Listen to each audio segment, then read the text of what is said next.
So this is our starting configuration. On the left of the computer screen, you can see what the pixie's seeing. When you put it into this mode, it shows the actual signatures that we've identified for it to find.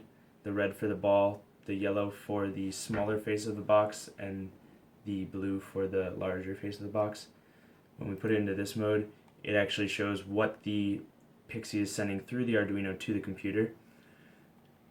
On here, you can see the information being sent through the serial port, the raw data being cleaned up right here, and below is the actual positions in actual coordinates related to the robot.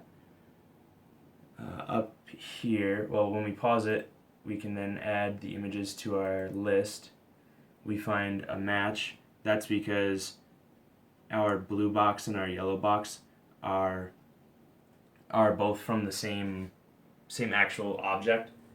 Essentially, we make a predicted box from each of them, and that overlaps with about 127 millimeters apart, which for here is pretty good.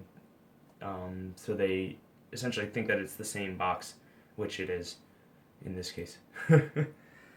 When we add, then we can add images to the grid that we had saved in our list. Just like our actual image,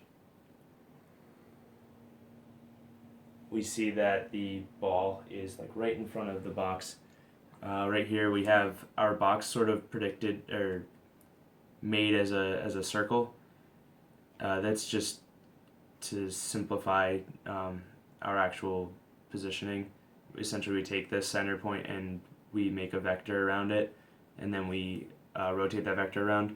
However, that vector we also bring out based on the radius of the actual robot, because right now we're treating the robot as a point right here. So this whole outside, so the box is only about that big, and then this extra radius is due to the robot. Right now it's close enough that it wouldn't want to get all the way in there, because it could possibly hit the box. So the problem we had before was that this wouldn't be enterable at all, and we wouldn't be able to get to that. But instead we scaled it outward, and so it just is less likely to go into those, but if it has to, it will, to try to find it. This one's really simple. It should just go straight to the actual ball. However, we can move our ball behind our object, essentially like that, and then run it again, and this time it created two.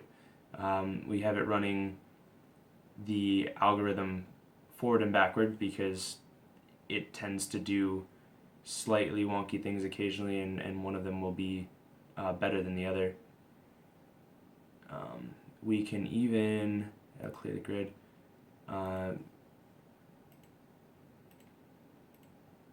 oops, that was the wrong button.